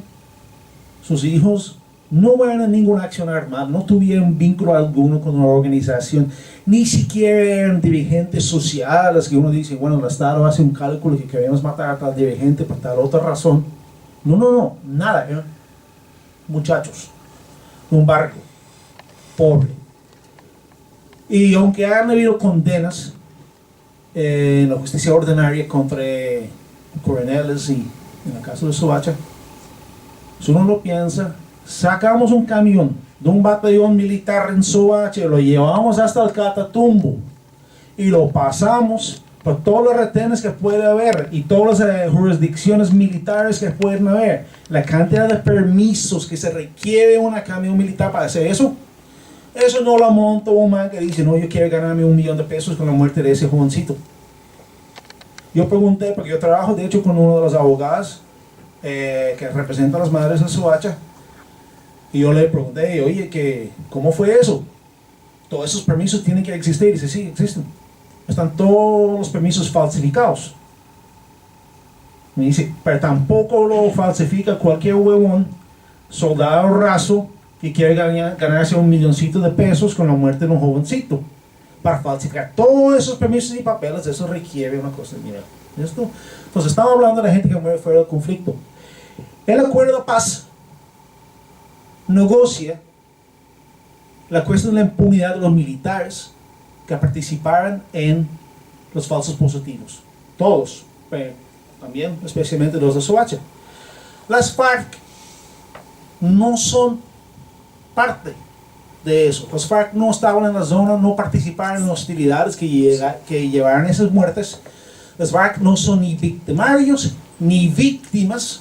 Ni siquiera pueden decir que los madres de Soacha y esos jóvenes son base social de ellos. Absolutamente nada. Sin embargo, quien negocia la impunidad de esos casos son los farianos y el Estado. Entonces, cuando yo hablo de participación, quien tenía que haber estado en La Habana negociando qué van a hacer con los verdugos de sus hijos son las madres de Soacha. Esa es la diferencia entre participar en un proceso, negociar y hacer una propuesta, porque es obvio que las madres no están de acuerdo con lo que está pasando. Fueron a la JEP llorando y dijeron claramente, no somos víctimas del conflicto armado. Frente a la cuestión del desarrollo, no tengo datos sobre los PEDETs ni nada de ese estilo. Hay algunos que han sacado cosas que el Instituto Kroc saca una cosa donde convierte el acuerdo de paz en cosas accionables y cuántos cumplieron y qué porcentaje, y dicen que tanto en tanto, tal porcentaje. Eso no tiene sentido. Eso es como vamos a electrificar un municipio. Y digo, hemos electrificado 57%, la parte del medio. No hay donde entra la electricidad y tampoco hay por donde sale. Para ahí tenemos construido 57% de las torres. No tiene sentido, ¿sí? Pero hay una cosa que hay que decir frente a la reforma rural integral. Las FARC también reconocieron en su congreso, donde aprobaron el acuerdo de paz en un documento interno que se hizo público, alguien lo hizo público, las FARC no lo hicieron público. Y está circulando en internet, que no iban a conseguir mayor cosa en materia agrícola, lo reconocen. Cuando uno lee el acuerdo, uno que ve, el acuerdo habla claramente del agronegocio, producción a escala, etcétera, etcétera. También habla de la asociatividad de los campesinos. ¿Eso qué es? Es donde el campesino, es un modelo que muchos hemos criticado, el campesino se acuerda con una empresa palmera, cauchera, no importa el producto, pero se acuerda con una empresa. Yo siembro, yo cultivo, yo corro con todos los gastos para tu empresa nacional o multinacional, para los agroexportables. Eso está en el acuerdo de paz. Aunque hay unas cosas que hablan de la agricultura campesina, realmente lo que predomina en ese acuerdo son cuestiones del agronegocio, la producción a escala, la competencia, etcétera, etcétera. Y estoy citando el acuerdo. De hecho, escribí un artículo sobre ese mismo punto, ¿no? Que en materia agrícola no hay diferencia alguna entre la propuesta del acuerdo que hay y la política general del Estado colombiano desde el año 92. Y en eso tenemos que mirar una cosa también frente a las tierras. Se habla de 3 millones de hectáreas que todavía no han entregado y 7 millones más de titulación. Ojo con la titulación. Esa ha sido una demanda del movimiento campesino, que el campesino tenga tierra, que tenga derechos sobre la tierra, que no solo viva en baldíos de la nación. El Banco Mundial está de acuerdo. El Banco Mundial desde los 90 viene promoviendo la titulación de tierras en toda América Latina. No porque quiere que el campesino tenga la tierra, porque la realidad es que el campesino en un baldío de la nación ya tiene la tierra. No tiene el título, pero la tierra la tiene y la trabaja. Pero cuando tenga el título, y hay un artículo en el Acuerdo de Paz sobre esto, cuando tenga el título ya puede vender la tierra. Y los arquitectos del acuerdo son conscientes de eso y ponen un lapso de tiempo en que no se puede vender. Si mal no recuerdo son 7 años. No me acuerdo, creo que son 7 años. ¿Sí? Pero después de 7 años tú puedes vender lo que quieres. Y todos los documentos del Banco Mundial hablan de eso, que hay que dar título al campesino para fomentar la venta de las tierras. ¿Sí? ¿Y de cuántas tierras estamos hablando? Cuando las FARC sublevaron en armas, la oligarquía colombiana tenía 5 millones de hectáreas en fincas mayores de 500 hectáreas. ¿Sí? Hoy día tienen 45 millones de tierras en fincas superiores a 500 hectáreas. Y si excluimos los de 500 a 2000, tienen 40 millones de tierras, 40 millones de hectáreas en fincas mayores a 2000 hectáreas, promedio 17.000 hectáreas. Esas cifras no son mías, son de Oxfam, no son de ningún revolucionario, son de una ONG británica muy, ¿sí?, suavecita, ¿sí?, pero hacen estudios buenos y rigurosos. 40 millones de hectáreas. Entonces, cuando hablamos de reforma, yo estoy extendiendo mucho, pero yo hice un taller hace poco con unos campesinos sobre la industria chocolatera y les mostré el tamaño de la industria. 20.000 millones de dólares en Alemania nomás. ¿Sí? Las ganancias de las empresas de chocolate, de confitería y todo lo demás. Y se quedaron asombrados. Eso ustedes no lo vencen con un proyectito de unas hectáreas de yuca y otro más de cacao. Y, ¿sí? Eso es una cosa estructural. Y el Acuerdo de Paz no toca para nada, absolutamente nada, temas estructurales en el campo. No toca temas de poder. Compañera, es para que miremos el tiempo, porque tengo una pregunta, y, es decir, sobre un punto que no se ha tocado, ¿no? Pero entonces, espérate, que ya teníamos el orden de la siguiente ronda de preguntas. Ya, pero es que esto es muy importante. Por ejemplo, la derecha en el continente, de esto no se ha hablado. Caso Brasil, el problema de Lula, condenado a 12 años más 11 meses, el problema de Argentina y el Grupo de Lima. Entonces, no sé si hay tiempo para que los compañeros No sé si el compañero Gilberto pueda ampliar esto. Claro, en este momento tenemos apenas 10 minutos más. Nos toca extendernos un poco más, entonces pues vamos a tratar de hacerlo lo máximo que podamos para contestar todas las preguntas, ¿vale? Teresa, Raúl, Juan y César. Okay.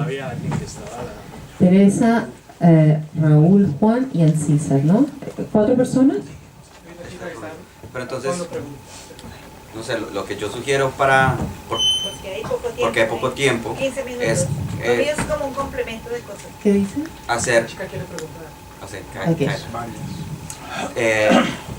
hacer en cambio de solo preguntas, también invitar intervenciones cortas, si es posible, y al final, entonces le damos la palabra a Gilberto y a Gerold para cerrar. No sé si les parece una buena idea. Entonces preguntas, pero también intervenciones, y no solo van a ser 3 o 4, sino un poco más. Bueno, entonces tenemos a Teresita, Raúl, Juan, Kayla. ¿Acuña o Teresa Pérez. No, Acuña primero. Acuña primero. Kayla, Ancísar, Teresa Pérez, ahí sí. ¿Quién más? Sí, Kayla ya. Después, ¿alguien más? Si hay tiempo para... Y la tuya. La tuya. Ya. Pero así rápido. Que ahora era pregunta para la vas a volver en intervención. Entonces, Teresa. Sí, bueno, no tengo un micrófono aquí cerca, pero... Yo te la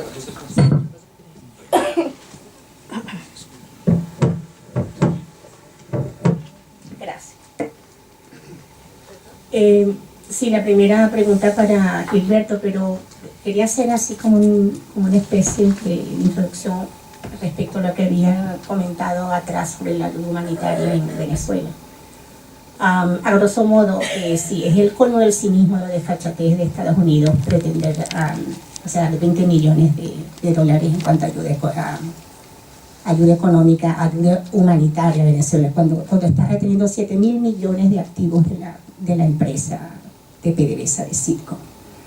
Y además de todas las sanciones, todo el bloqueo económico que ha hecho en el exterior. O sea, es un cinismo, es el colmo del cinismo. Mi pregunta era si la situación de Venezuela es bastante complicada ahorita, son muchos las aristas que se tendrían que mencionar. Pero en cuanto a lo que hablabas de la población colombiana en Venezuela, las cifras dice son 5.800.000 colombianos viviendo en Venezuela. Pero me llama la atención cuando hubo las elecciones en Colombia, ¿de qué manera pueden o influyen ustedes como organizaciones políticas en cuanto a estos residentes de Venezuela? Cuando ganó el 85%, creo que entre 80 y 85% la derecha, o sea, los votos fueron para Duque y para Santos. Y apenas creo que fue un 15 o 18% para Petro. Eso me llama la atención, ustedes están bien organizados. Y yo sé que no solamente son refugiados los que se les ha otorgado el refugio, sino que también muchas naturalizaciones se han hecho. Son ciudadanos colombo-venezolanos. Entonces mi pregunta para ti es, ¿de qué manera trabajan ustedes con estas personas mayormente residenciadas en el barrio de Petare, el barrio más grande creo que de toda América Latina, y donde normalmente gana la derecha? O sea, hay mucha influencia de colombianos como ecuatorianos, que son la mayoría de los residentes allí. Por otra parte, creo que era para el compañero, sobre el ELN, no conozco mucho sobre los intríngulis o digamos, los detalles de esta última intento de pacificarse el ELN. Pero me llama la atención que si el fuego ya estaba encendido, es decir, que no había ninguna incentivo para negociación o no había ningún intento de que las partes pudieran llegar a un acuerdo, ¿por qué razón el ELN le echa más leña al fuego con ese atentado? O sea, me parece que ha sido un error político garrafal. Entonces me pregunto si es que hay infiltrados, que hay ciertas secciones dentro del ELN que quieren romper con esto. Esa es mi pregunta.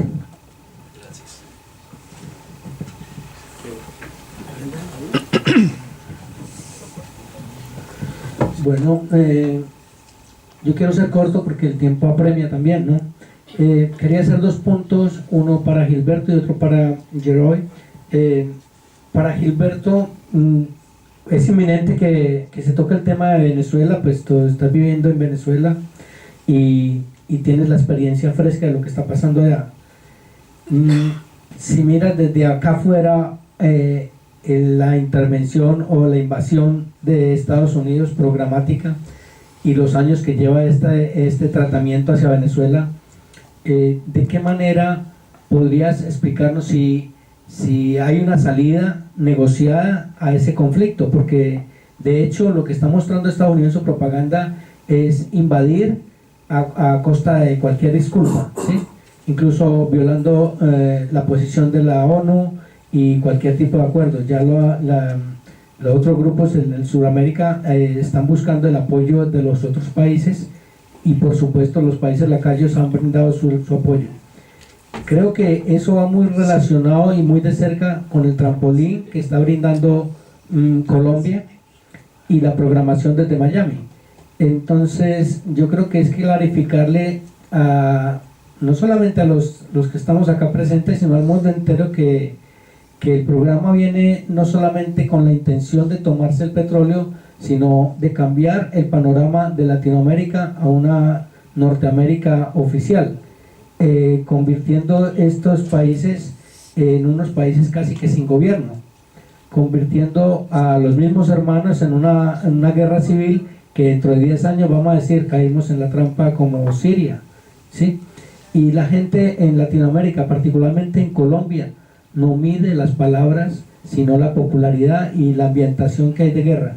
A todo el mundo le fascinaría ver la cabeza rodando de Maduro, pero no creen y no se dan cuenta que generar una guerra entre hermanos, las bombas también caen en Colombia.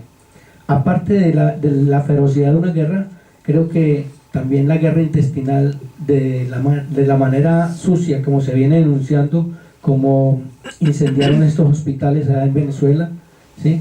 Para luego justificar de que se necesita una ayuda humanitaria, ¿sí? Realmente lo de la ayuda humanitaria es un caballo de Troya, pero sí podemos mirar como la injerencia a través de los países circundantes de Venezuela y la importancia que está cobrando en la región, el cambio que se aproxima, porque es un cambio drástico donde si el pueblo no se levanta, en Colombia nadie se pronuncia así, o cuál es la salida. Y para hoy, ya tocando el tema de, bueno, hemos hablado más de cerca del caso del ELN, ¿sí?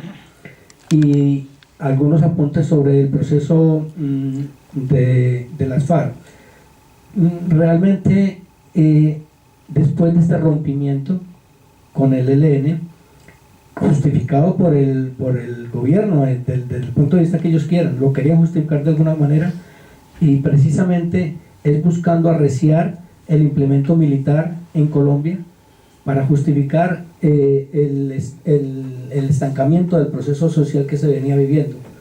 La manifestación pública que se estaba dando, tanto de los estamentos como educativos, el campesinado, se ve frenada cuando el arrecio de la guerra tiende a generar nuevamente divisas para los uribistas en ese caso. Entonces, miremos el caso del ELN. ¿Cuál es la salida? Pues pienso yo, ¿cuál sería la salida rotunda a plantear unos nuevos diálogos o un acercamiento de diálogos, y de qué manera sería esa participación? Porque estamos enfrente de una candela que se ha incendiado no por parte del ELN, es que no es el acto militar que se haya hecho allá, sino la justificación que el Estado estaba esperando para decir arreciamos militarmente, ¿sí? Los bombardeos, las cosas que se han venido, que no se habla de eso en este momento. En Colombia hay un silencio grande. Yo creo que sería bueno hablar de un paro cívico nacional como una alternativa. ¿Listo? Yo creo que un paro cívico nacional sería una salida en caso de que se pueda frenar de alguna manera esto, ¿no? O poner un precedente. Yo dejo ahí. Juan. Sí, bueno, buenas noches. Primeramente para saludar a los compañeros Gilberto y compañero Gerold por su presencia acá y bueno, por lo que nos está actualizando, ¿no?, en los hechos que están continuando tanto en Venezuela como en Colombia. Solamente para agregar una cuestión quisiera mencionar de que todo lo que está sucediendo en América Latina corresponde, ¿no?, a la grave crisis económica que enfrentan los Estados Unidos. Y creo que en todo conflicto interno o externo, siempre quienes van a pagar los platos rotos es el pueblo. Como decimos nosotros, el pueblo es la arena de contienda, ¿no? Y quién es la que va pues derramar su sangre, ¿no? Y frente a esto, creo que hay la necesidad de una solidaridad entre todos los pueblos. Siempre que nosotros comentamos sobre el problema de Venezuela, hablamos del pueblo venezolano, no del gobierno venezolano. Bueno, tenemos nuestras particular opinión al respecto. Quisiera agregar también de que esta grave crisis en Norteamérica está llevando a que los Estados Unidos, el imperialismo yanqui en concreto, lo que está haciendo es ser más agresivo en cuanto a su intervención, tanto económica, militar, en América Latina. No es casual o coincidencia de que haya querido, entre comillas, terminar con el bloqueo en Cuba. Y también, de alguna manera, dar la venia con respecto a que se firme un acuerdo de paz en Colombia. Y ahora con supuesto ayuda humanitaria a Venezuela, hacer una intervención, ¿no?, indirecta. Creo que lo que estamos viendo acá es que los Estados Unidos, el imperialismo yanqui, quiere retomar posiciones en América Latina. Ya lo mencionó el compañero que está detrás mío.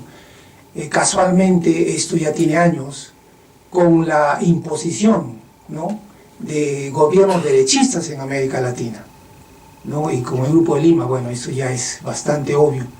Y con esto está pues encaminando esta toma o retoma de posición frente a un conflicto que se nos viene entre dos superpotencias, ¿no? Hablemos claro, en este caso el imperialismo yanqui y el gobierno de China. Si lo fue anteriormente la contienda por el control del Océano Atlántico, ahora es el control del Océano Pacífico entre China y los Estados Unidos. China, por lo que vemos, pues económicamente está avanzando bastante y bien rápido, ¿no? Y frente a ese aspecto, lo que quiere pues los Estados Unidos es retomar posiciones dentro de América Latina. Y para terminar, creo que debemos pues desenmascarar y condenar, ¿no?, la agresión del imperialismo yanqui que quiere pues imponer en todos los pueblos de Latinoamérica. Muchas gracias.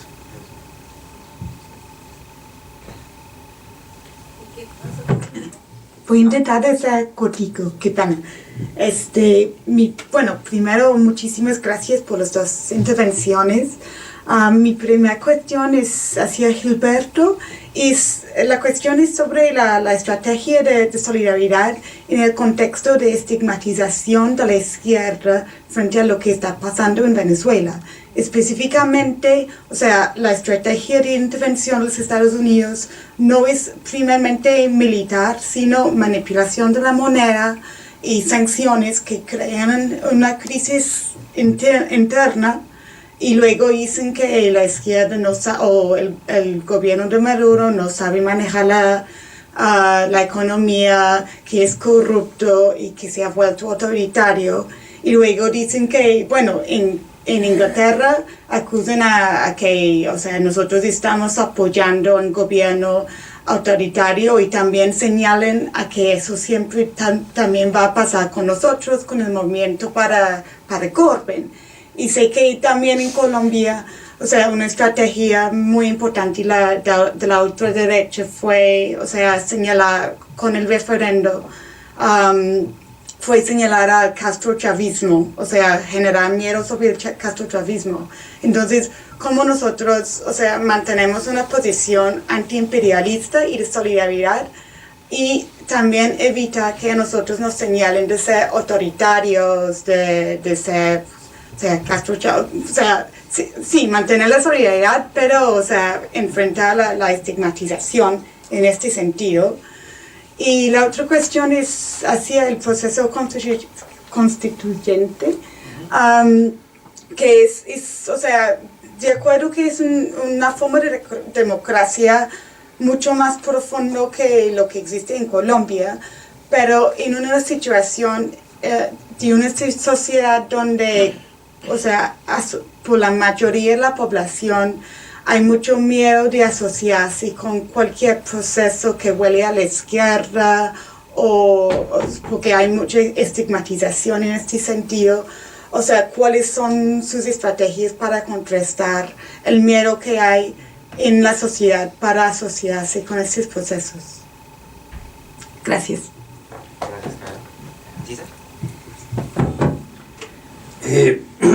Bueno, mi pregunta está relacionada prácticamente con todo lo que han planteado acá. Primero con lo respecto a Venezuela. Sabemos que en América Latina se vienen produciendo lo que se llaman golpes blandos, desde la época de Zelaya, pasando por Lugo, luego lo que pasa en el Brasil, en el Ecuador, y lo que se dio en el resto de América Latina, Argentina, etc. Sabemos que en Venezuela la cosa ha sido como más complicada. A Zelaya lo sacaron muy fácil, a Lugo le hicieron un juicio en el Parlamento, a Dilma la sacaron diciendo que era corrupta, etcétera, etcétera. En estos momentos de Ecuador, a Rafael lo tienen en proceso, y vemos lo que está pasando en Venezuela en estos momentos con Maduro, desde la época incluso de Chávez. O sea, que no es una cosa nueva, es una política de Estado que viene dándose desde el BID, desde el Banco Mundial, desde la CIA, etcétera, etcétera. Y esto está muy relacionado con lo que está pasando en Colombia. Sabíamos, y ellos saben, ¿sí?, que posiblemente en el 22 puede haber un cambio de gobierno, muy a la izquierda, y lo tienen que frenar desde ahora. ¿Cómo lo están frenando? Pues con la política del castrochavismo, el caso concretamente con la Colombia Humana, con todas las expresiones que están dando allí, cómo están frenando. Si Petro dice alguna cosa, inmediatamente lo señalan como un apoyador de Maduro, es un castrochavista, etcétera, etcétera, etcétera. Y con eso también crean que los líderes ya tienen temores, lo decía la compañera ahorita, a decir vamos a apoyar a Venezuela porque inmediatamente lo señalan de dictador, etcétera, etcétera. Puede pasar aquí concretamente con Jeremy, aquí en Londres. Entonces, la situación es la siguiente. Cada día vemos que en Venezuela la situación se está poniendo más conflictiva. Están usando todos los argumentos posibles. Nos están diciendo que hay 5.000 hombres listos para que aterricen ahí en Colombia. Confrontación. La pregunta es, para el compañero Gilberto, que viene desde allí, ¿realmente usted cree que se puede dar una confrontación armada, bélica, en este momento? ¿Y cómo eso repercutiría? Sabemos que está Rusia, China, en un bloque, Irán, y en el otro bloque Estados Unidos con todos los grupos de Lima. Eso por un lado. Por el otro lado, me sorprende mucho cuando el compañero dice participación. El compañero, sí, ya voy a terminar. Es que necesitamos... Ya voy a terminar. Cuando dice participación, desde el año pasado, el movimiento colombiano, ¿sí?, venía en un ascenso fuerte de participación, de las actividades en las marchas, etcétera, etcétera. Este año se vislumbraba que ese movimiento venía con más fuerza, y precisamente el día en que se iban a hacer una serie de manifestaciones donde se iba a iniciar el año, sucede lo que pasa. La pregunta es, ¿realmente, en el fondo, a quién le conviene lo que pasó? ¿Y por qué? Es que es un interrogante muy grande. ¿Sí? Gracias. Gracias. Vamos para la última pregunta, Teresa. Bueno, es casi no una pregunta, sino como un complemento de las cosas, ¿no? Nosotros siempre estamos preocupados en este momento, sí, Venezuela, ayuda humanitaria, y pensamos en la ayuda humanitaria, que la Cruz Roja, que todo ese cuento, ¿no? Yo creo que Venezuela no necesita ninguna ayuda humanitaria, porque esa ayuda humanitaria la ha generado la misma oposición cuando ha quemado los depósitos de alimentos, donde ha quemado los depósitos de medicina, donde Estados Unidos con sus bloqueo a los países, a las neocolonias como Europa, le niegan a Venezuela comprar. Yo creo que nosotros deberíamos exigir a todos estos países que están a favor de Guaidó que quiten el bloqueo, y que Inglaterra, que le tiene 1.400 millones de libras a Venezuela, más Euroclear, 1.200 millones de medicina, eso debería devolverse. Venezuela no necesita caridad de nadie, y tenemos que metérnoslo en la cabeza, de que esa oposición mezquina, miserable, solamente quiere entrar y destruir el proceso que generó Chávez, que viene desde antes con Cuba, con países dignos, soberanos. Y no nos hagamos el cuento nosotros mismos de que necesita la Cruz Roja y este cordón humanitario para salvar a Venezuela. Venezuela, de una u otra forma, ha demostrado a nivel del mundo que ha sobrevivido, que ha mejorado las condiciones del petrodólar como alimentación. Se autoabastece. Nosotros tenemos mucha relación de amigos que vienen de allá, que viven allá, que todos sus amigos cuentan las experiencias. Entonces no podemos caer lo que los señores capitalistas imperialistas nos quieren hacer creer. Creo que nosotros tenemos que ser claros en esta ayuda a Venezuela, especialmente esa solidaridad.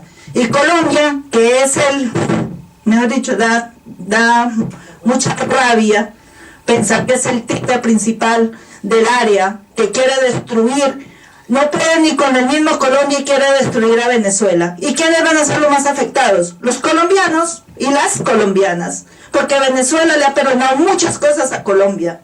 Y cuando si Colombia se atreve a entrar y a poner una bomba, seguramente Venezuela va a responder. Y nosotros tenemos que estar preparados para eso, porque esto no es un juego.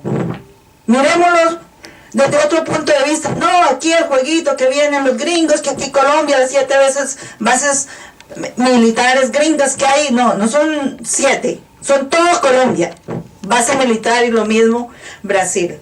Bueno, eso era como un complemento, que es que de verdad uno le da mucha rabia, ¿no?, de cosas. Y otra cuestión, pues, con lo que hablaba ayer hoy, el caso del atentado, pues a uno le quedan muchas dudas, ¿no?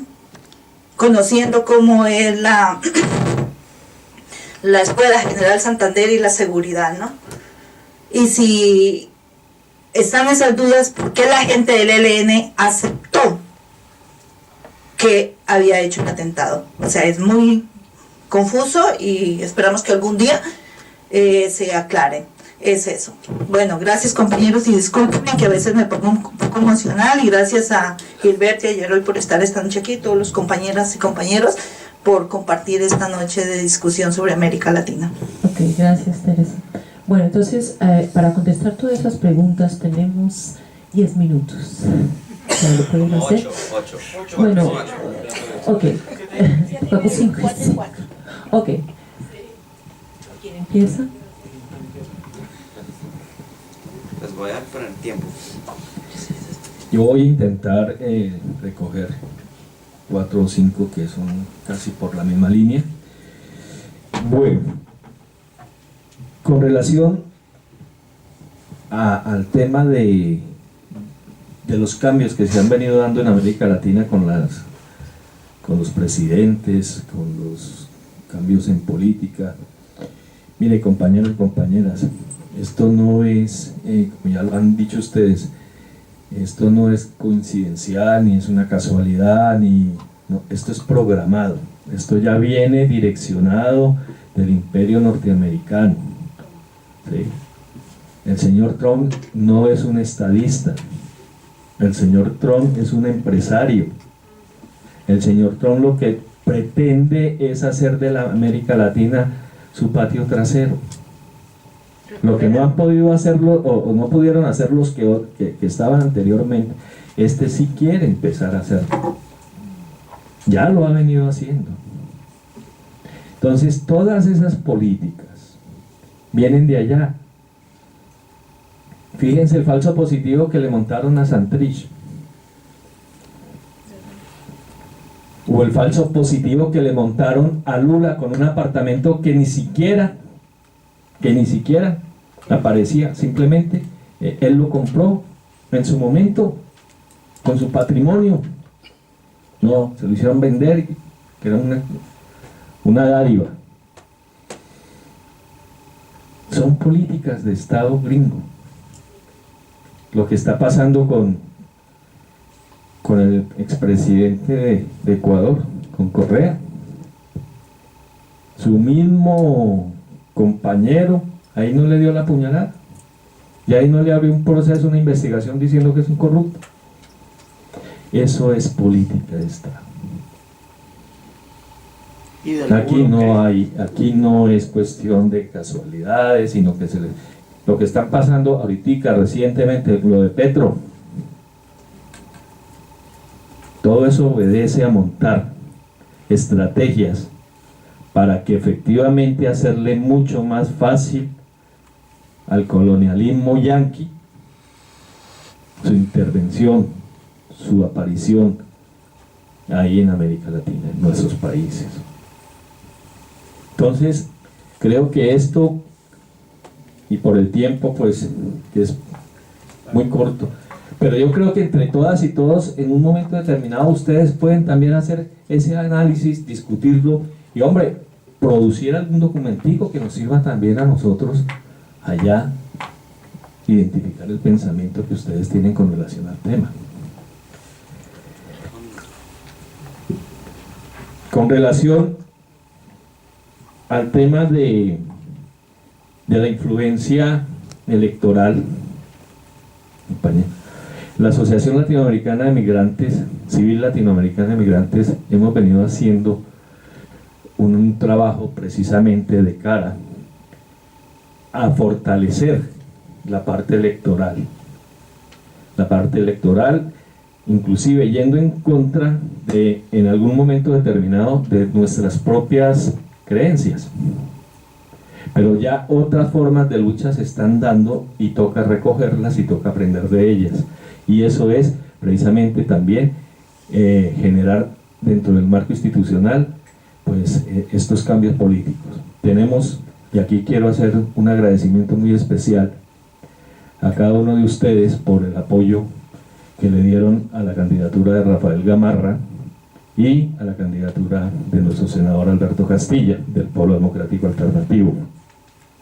Esos cambios sirvieron para haberle ganado en el marco internacional al candidato que ponía el Partido Verde con el respaldo de la senadora Piedad Córdoba en Venezuela, que era el señor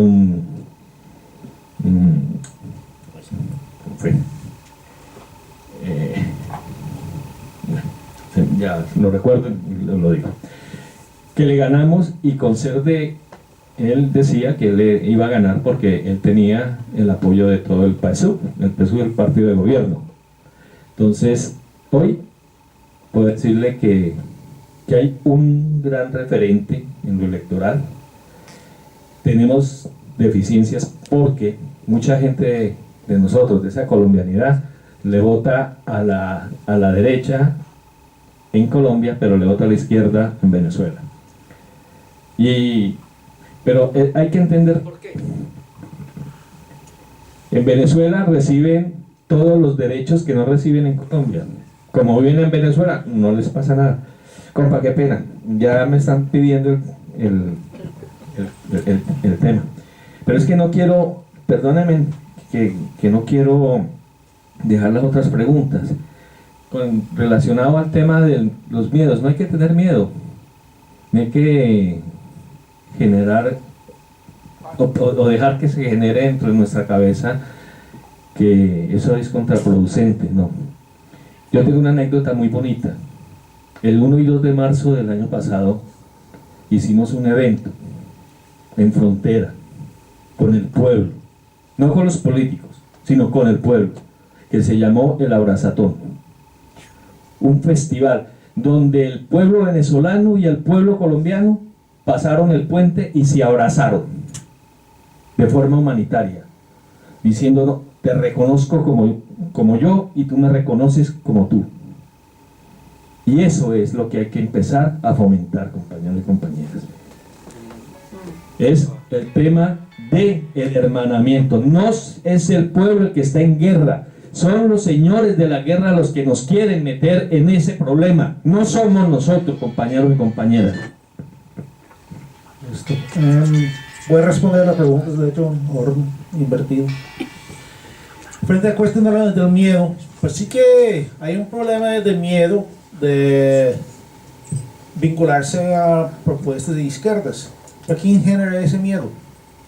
Entonces, si por ejemplo creamos un proceso de participación con derecho de voz, el que legitima eso no es el ELN, es el Estado colombiano. No digo gobierno, digo Estado. Que dejen de matar, que dejen de desplazar, que digan que esa acción es legítima. ¿Sí? Ayer cuando estuve en el norte, yo estaba explicando a la gente qué clase de gente matan en Colombia, porque a veces fuera de Colombia piensan que todos los que caen bajo los balas del Estado son unos revolucionarios, y ustedes saben que eso no es cierto.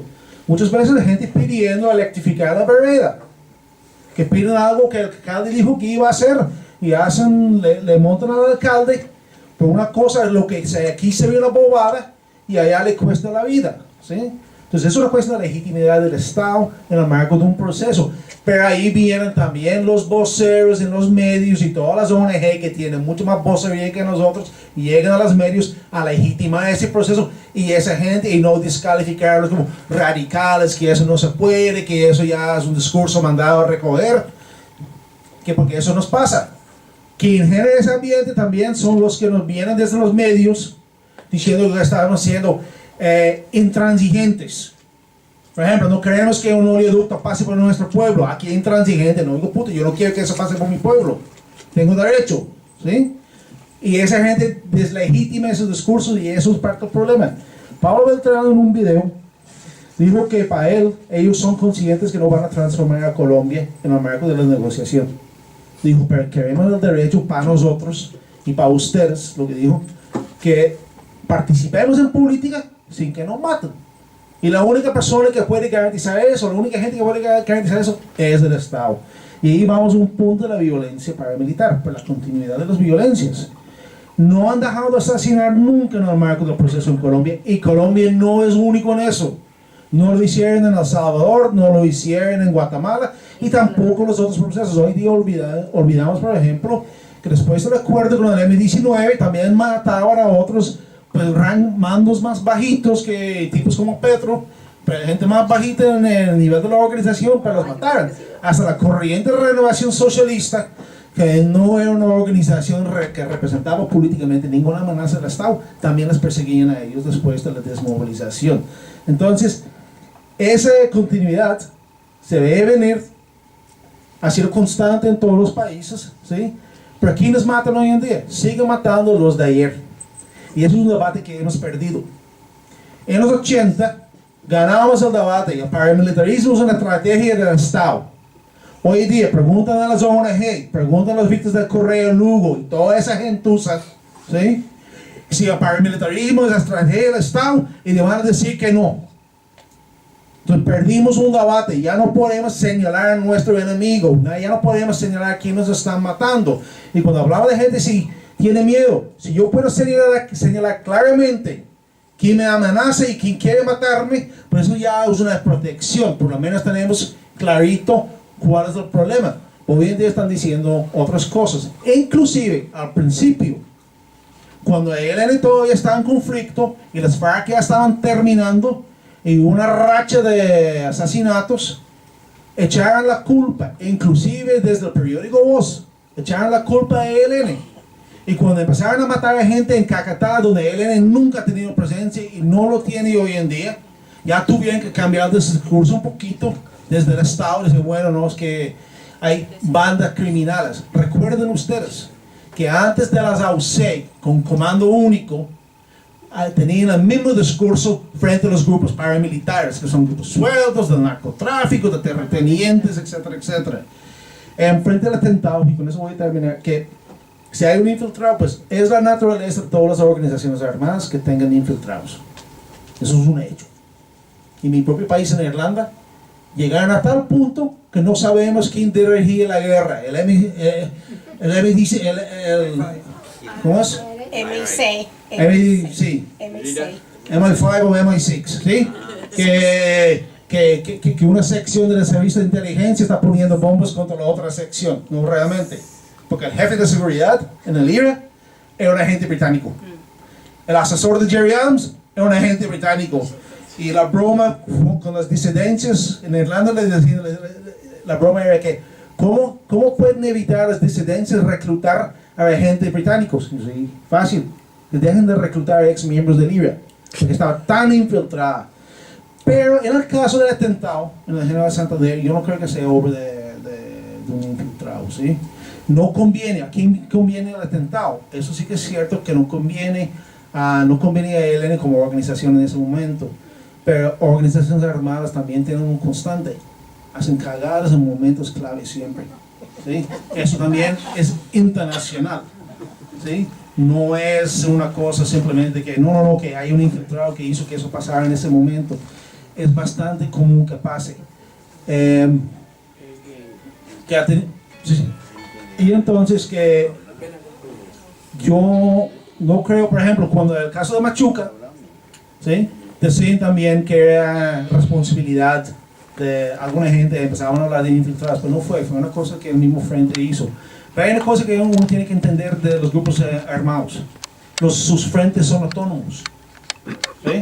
Como los batallones de un ejército regular también son autónomos. Las brigadas también son autónomos. ¿Entiendes? Entonces, que un frente decida hacer una acción en un momento no quiere decir que el comando central lo sabía. En el caso de Machuca, por ejemplo, el fallo, porque condenaron al comando central, perdón por interrumpir, le dijeron que... pero es que aquí son muy estrictos con el tiempo. Sí. Tenemos que salir a las 8:30. Sí. Son las... Yo con eso termino. 17. Que hablamos de una organización vertical.